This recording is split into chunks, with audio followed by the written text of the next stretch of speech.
почитат традициите на Лазаров ден. Затова решихме да дойдем тук и да ви покажем как лазаруват местните хора. Както знаете, Лазаров ден се празнува 8 дни преди Великден. Затова винаги се пада в събота. В празника днес ще се включат и българки от Бесарабия, които са дошли специално за да видят какви са традициите на Лазаров ден тук в Герман и какви са обичаите и наричанията за здраве и берекет на местните хора. Празникът вече започна, така че ви предлагам да проследим какво ще се случи.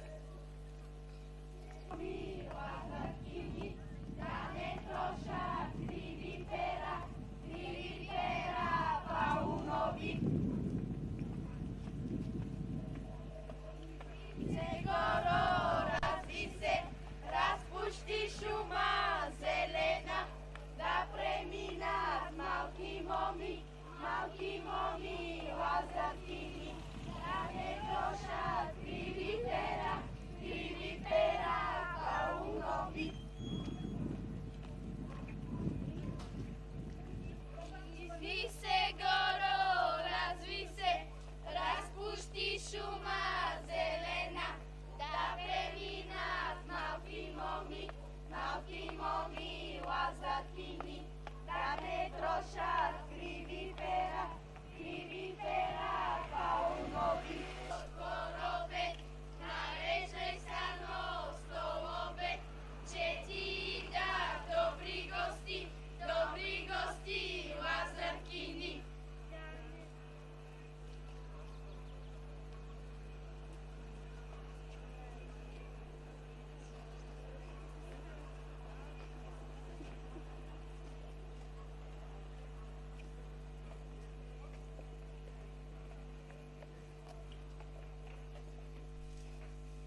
лазаркини, да не трошат криви пера, паунови.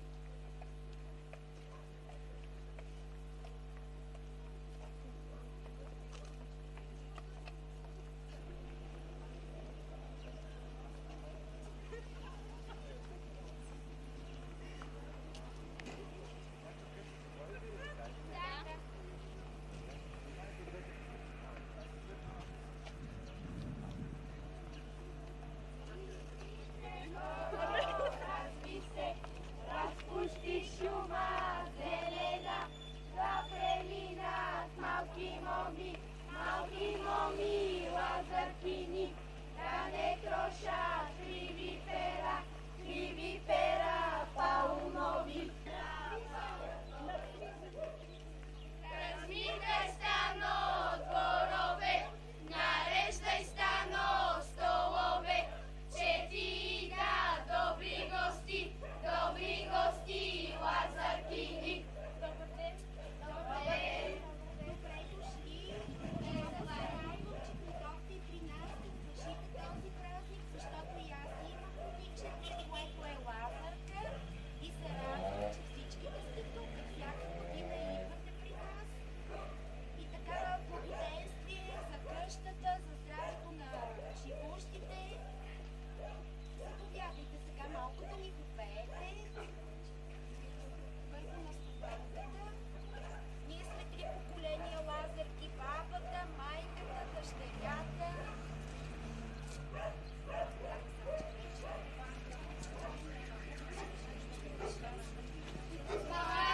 Света неделя, на света Петка да споте, света я Петка будеше, я стани недело,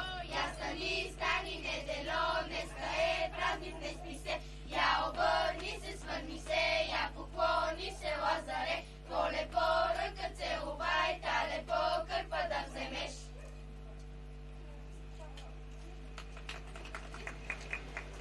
Димитрия вино пие по-топаво, Божо дърво долетея, Варгалова пака зная, Божо дърво Димитрия, ише къше, Варгалова не трошете, Божо дърво не русете, руйно вино я обърни се, свърни се, я поклони се, Лазаре, по-лепо ръка целувай, та-лепо кърпа да вземеш. А мога ли сега лазарките да помоля да пеят и за стопани, но тъй като стопанина ни е на работа и за негово здраве да попееме малко? Димитрия вино пие по-топаво, Божо дърво долетея, Варгалова пака зная, Божо дърво Димитрия, ише къше, Варгалова не трошете, Божо дърво не русете, руйно вино я обърни се, свърни се, я поклони се, Лазаре, по-лепо ръка целувай, та-лепо кърпа да вземеш. Благодаря ви, лазарки, че ни попяхте, че ни уважихте къщата. А сега коя е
ne trošat krivi pera, pa u nogi.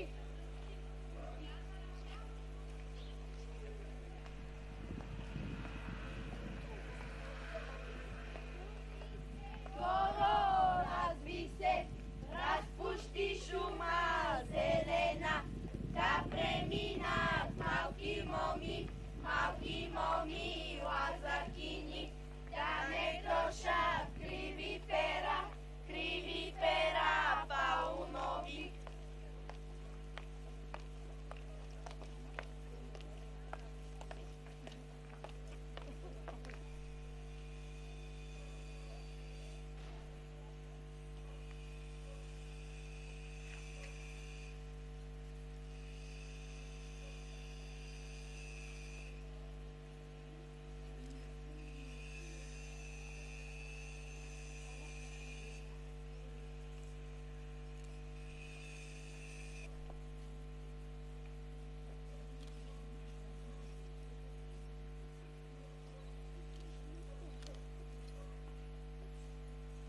Zaspala je sveta nedelja, na sveta petka nas kunte, sveta ja petka budeše, ja stani nedelo, nesta je praznik, ne spi se, ja obrni se, svrni se, ja pokloni se Lazare, pole kad se uvaj, telefon kad pa da vzemeš. Гради, мома, будин града, хем го гради, хем нарича... Лазарките днес ще обиколят всички къщи в селото и докато те даряват радост и щастие във всеки дом, в който влязат, аз искам да поговорим малко за традициите с госпожа Станини Дешева от Дружество Родолюбец. Дружество Родолюбец всъщност е връзката между България и българите в Бесарабия. Благодарение на него и читалището в село Герман Свети Иван Рилски се състоя днешният празник.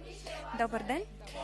Кажете, как дойде идеята за този празник и да доведете българи от Бесарабия тук? Не, аз ги доведох в Герман, но те всъщност са студенти, учат в България. И идеята е да видят един запазен автентичен обичай. Понеже за мен самата беше много любопитно откъде са корените на този празник, и аз се пораздрових малко, особено при Димитър Маринов, един от старите етнографи, и открих, че той, когато в 1898 тръгва из България, бабите му казали, едно време едно момиче носеше балтийка, т.е. брадвичка, а друго с голяма сопа, и те заставаха в средата и лазарките играеха около тях. И той дава обяснение, той не само той, разбира се, че това е един стар езически обичай. Тая балтийка, брадвичка, тя е била, защото се е изсичала и разчиствал се е терена с брадвичка, за да може там да се оре и да се сее през пролетта. Тоест, това е един празник, който е с много стари корени. А това, че вече се е присъединил към Лазар, който възкръсва според християнската религия, това е възкръсването и на пролетта. И така се е получило едно невероятно съчетание между стария обичай, новата християнска религия и любим за много момичета. Нещо друго, което искам да кажа, че на времето момиче, което веднъж лазарува, то втори път не лазарува. То е от тъй наречените подевки, т.е. подрастващите моми, те веднъж лазаруват, стават вече истински моми. Значи от кандидат мома става истинска мома, след което тя вече и предстои или да се жени, или следващата година не може да лазарува, когато и дойде късмета да се ожени, но толкова. Сега, разбира се, точно този момент днес вече го няма, нали, да не лазарува втори път, но пък е запазени са хубавите стари песни. Ето вие чувате и виждате как се играе, как се лазарува. А на времето този, за който обичай разказва Димитър Маринов, с тези два кола, както той е заварил две големи пръта, нали, се е играело около тях в кръг. И те са облечени момичета с балтийката и с прътовете. Те са били като символ на мъжкото начало, макар че момичета са се обличали, защото това е момичешки обичай. Както пък коледуването е само мъжки обичай, така имало е разпределение и всеки сезон е имало нещо красиво, нещо хубаво, нещо, което да поддържа мечтата на човека за добро, за благо, за добра хубава реколта, за здрави животни, за здраве на хората, за успех. Така че ето, лазарките са предвестники на пролетта и на хубавото начало, което ни очаква до Коледа, нататък до Нова година. Как приеха идеята да дойдат тук в Герман българите от Бесарабия? Ами виждате колко много момичета, студенти дойдоха и аз знам, че за тях това е също един малък празник, защото дойдоха в едно хубаво село, което има интересно име. Герман, това, което по същия начин малко се поразрових. Герма, според едни, това е тракийска дума, която означава топъл минерален извор. А Герман пък е едно старо божество езическо, което е свързано с дъжда, с мъглите, с бурите, изобщо пак с природните стихии. И си има запазен един обичай. Те и тук сега искат, секретарката Лили Маринска се е заела да възстанови този Герман, него да го възстанови, защото това е запазено. Когато има суша, правят се една кукличка от глина, тя се заравя и се пее умряля Герман от суша, а когато пък на други места се пее умряля Герман от киша, когато много вали. Благодаря ви много. Ние ще продължим да следим къде отиват лазарките и как ще ги посрещнат в останалите къщи в селото.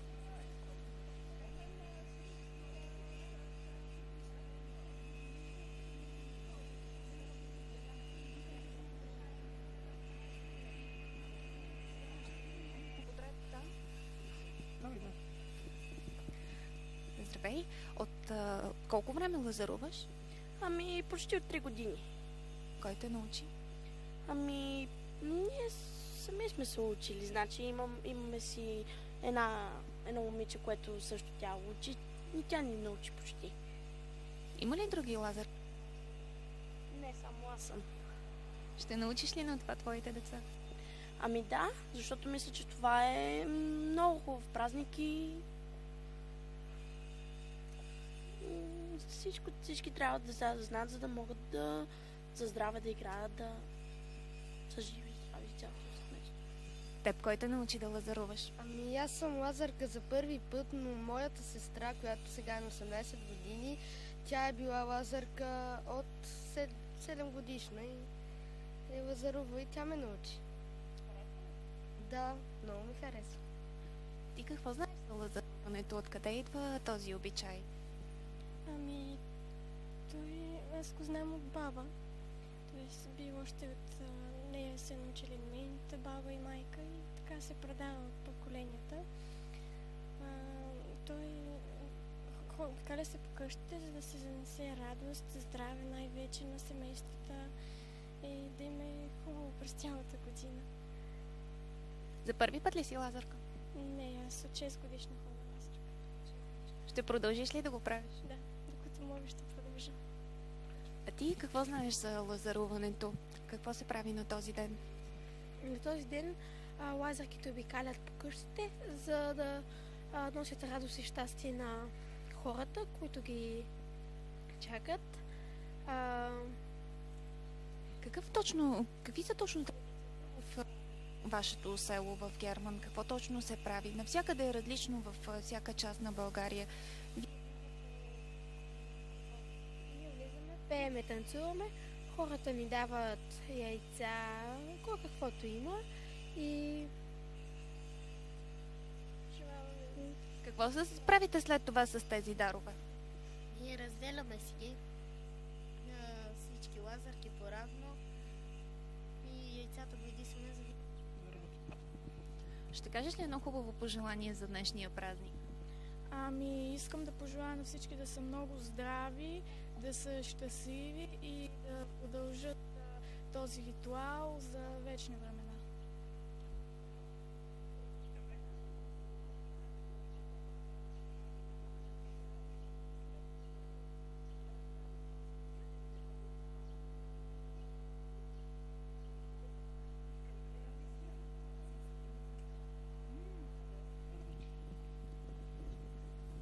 Песничка ще ни изпееш? Слънце с лега. Айде, давай. Слънце с лега, да, зайде маро Мариема. Рие пиле Мариема. леде, там дека слънце ке, зайде Маро Мариема. Рие пиле Мариема, рие леде, на равничката се, денкьо Маро Мариема.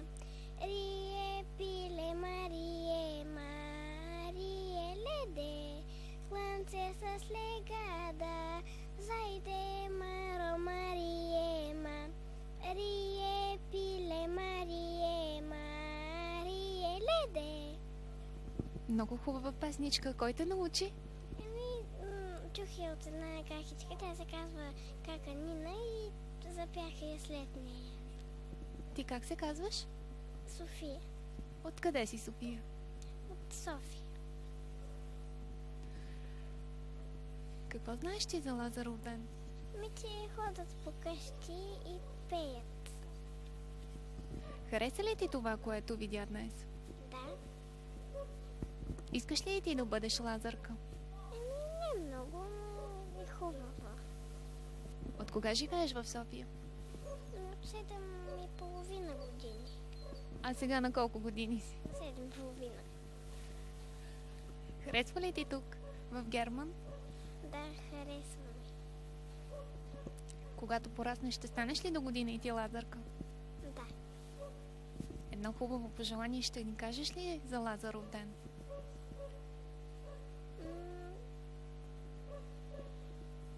На всички, които днес имат празник и които имат имен ден, Да са живи и здрави и да не са болни.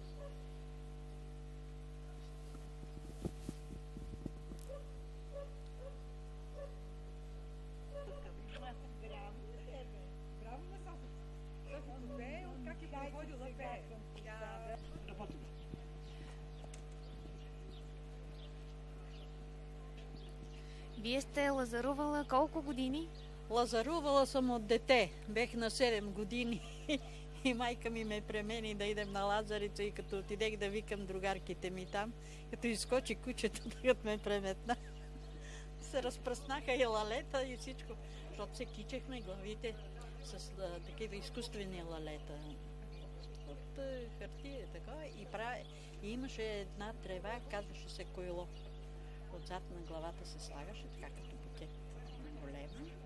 И вече тук обикновено имаше пендарки некакви. И като играеме, те дрънкат. Аз имах, но не ги вземах сега стари пари. Такива са зашити, така да може да дрънкат, като подскачаме. И повечето по 6 ходехме. 2 играят, като на така играят, се сменяват, а 4 пеят песните.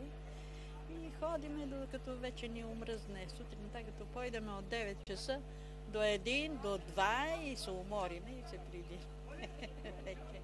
Да, и големи, и малки. Почваме от малки до големи.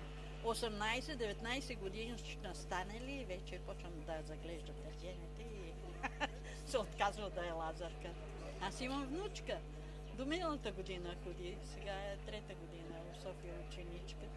И до миналата година 6 приятелки беха и си ходеха 2 години самички. Днес младите почитат ли традицията?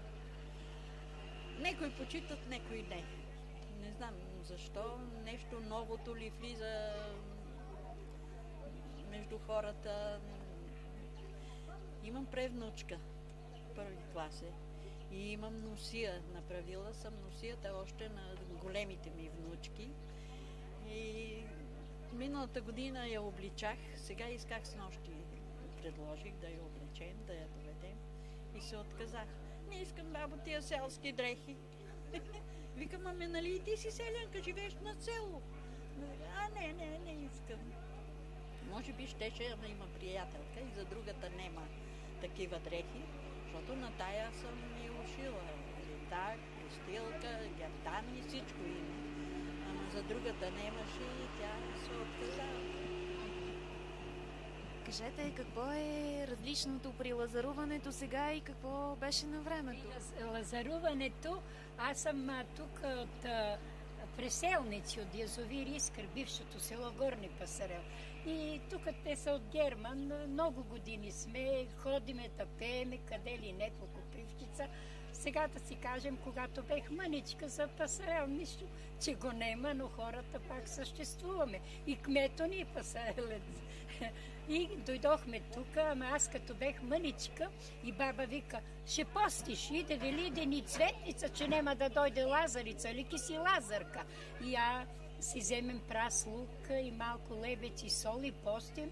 И дойде Цветница, Лазарица, набрахме си, немахме си ние къде нас коил, набрах си млечка и глика, едно го викаме жабиняк за Гергюден на жълто цъфти и си направихме венчета и ходихме да пееме, да играеме, пеяхме у селото Горни Пасарел с дружките. Сега едни има, едни нема и много хубаво беше и чекахме Велиден. Даваха ни хората, радваме се. Тогава много пари не даваха.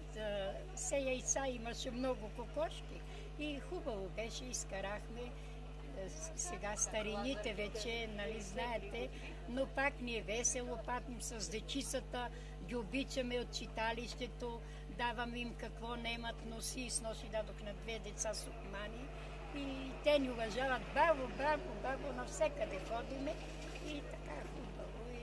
И тук много хубаво селото, много добри хората ни посрещнаха, не сме се притеснявали. Почнахме с тех да си пееме, така и сме прекарвали хубаво.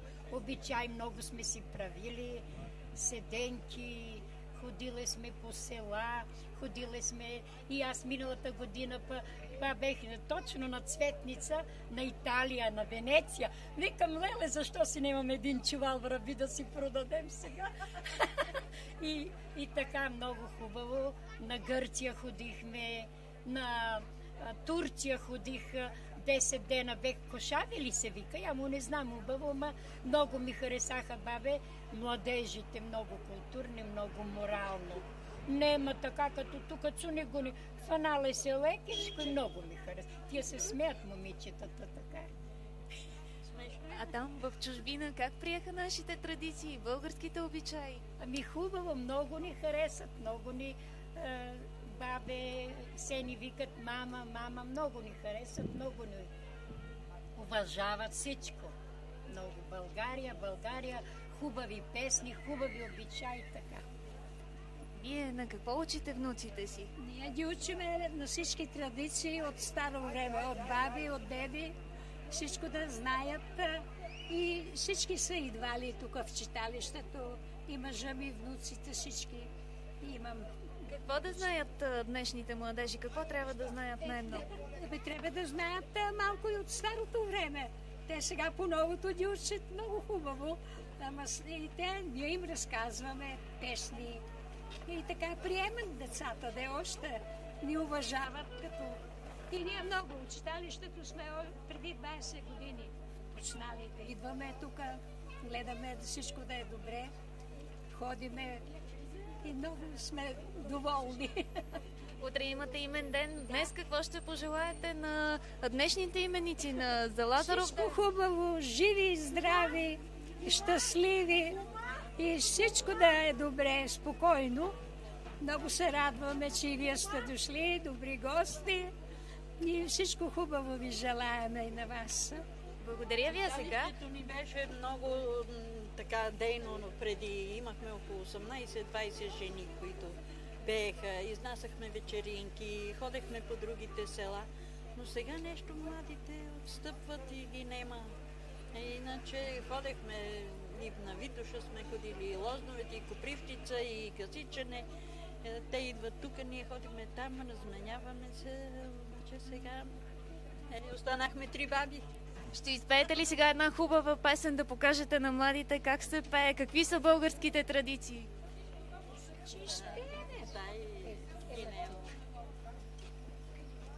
Я бабе разказвам, а не пеем, защото много случаи не се случи.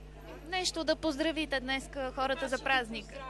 Поздравявам цяла България, цели младежи, хора, работници, с Цветница ги поздравявам.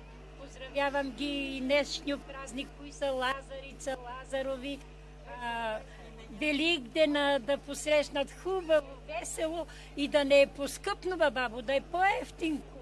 Да има, да работите, да сте живи и здрави, да изучите. Аз работих у Климен Охридски 24 години. Чистачка бе. И хубаво желаем на всичката държава здраве и успех в работата и да се погаждат младите. Благодаря, да си жива и здрава и ти. Много дечица да има. А вие какво ще ни изпеете сега за поздрав на всичките? Ние поздравяваме всички гости. Поздравяваме гостите, най-много от страна, къде са дошли, да ни почитат, да видят как е тук в България. Една малка песен. Ние по три пеехме. От сърце една песен. Да, една по-високо пее, две по-ниско, ама сега нема. Не, само станаме три жени. Идва се млади залибиле, лено баба, и елено ги издавай. И от къса се залибиле, лено баба, и елено ги издавай. Ничне са се видувале, лено убава, и елено ги издавай. И видели се с нощи вечер, елено убава, и елено ги издавай. Благодаря ви много, да сте живи и здрави. Бабе, Слуиска, знаеш колко хубаво пее.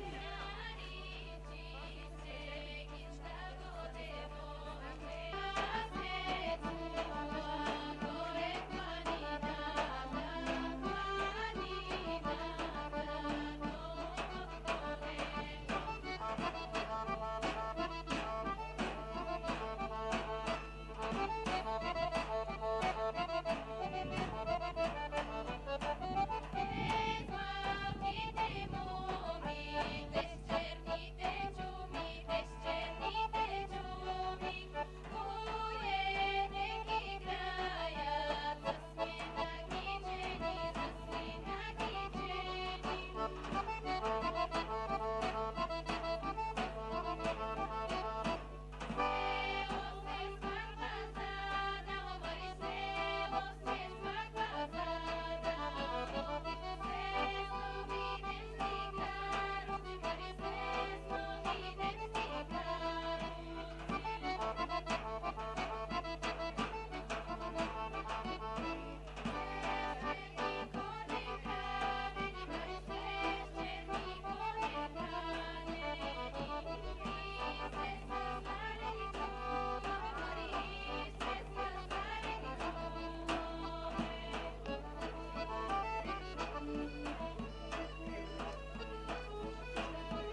на Софийски университет. Говорите чудесно български. Какво знаете за българските традиции? По принцип, българските традиции доста, според мен, се спазват в Молдова. Да не гледаме, че това не е България, обаче там има доста български села и особено тия хора, които ги познавам, бесарабските българи, говорят на не чист книжовен български език, обаче със своя диалект и спазват доста традиции, доста и Лазаров ден и някакви, особено по-възрастното поколение, защото по-младите не са много навити, така да кажем. Откъде научихте за тези традиции в Молдова? То се предава от поколение в поколение. Например, баба ми е от село Димитровка, българско село в Молдова. И аз, когато бях малко, още научих всички тези неща и много ми харесваха и реших, че с това ще се занимавам в живота. Ще предавам тези традиции. Лазарува ли се сега в Молдова? Според мен трябва да има.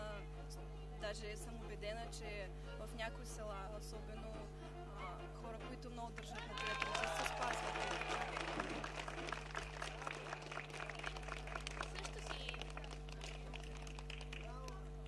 Ти откъде научи за тези традиции? И аз научих от прабабка си. Тя е българка, село беше Валя Берша, което означава долината на сливите. Много ми хареса, тя ме научи на много песни свои. Аз съм бесарабска българка и много ми харесват традициите, които българите ги спазват и ги уважават. Какви други традиции се спазват български там? Ами почти всичките българите обичат всичко да спазват, защото всичко е българско, е наше. Всичко е много хубаво. Всички традиции почти се спазват. Едно хубаво пожелание за днешния празник на всички именици днес. Ами искам да пожелая на всички да бъдат така щастливи и хубави и да празнуват още много години, защото това е чудесен празник. Ще предадете ли вие тези традиции, това, което знаете и на вашето поколение един ден? Да, разбира се. Какво ще разкажете вие на вашите деца за България и за българските традиции? Какво бих пожелала? Какво ще разкажете на вашите деца? На моите деца? Ако ще занимавам с това до края на живота си, което много се надявам, ще опитам да си предам всичко това, което знам аз, което знаеха моите баби, прадеди, родителите ми. Просто да им предам това, което е най-свято за България. Това е езика, това са традициите, това е миналото, историята. Ще се опитам да го направя. С голямо хоро на Мегдана завършва Лазаров ден, така почитат традициите в село Герман. Радвам се, че успяхме да ви направим съпричастни към този празник. Това беше всичко от нас за днес. Желая ви весел празник и усмихнат ден!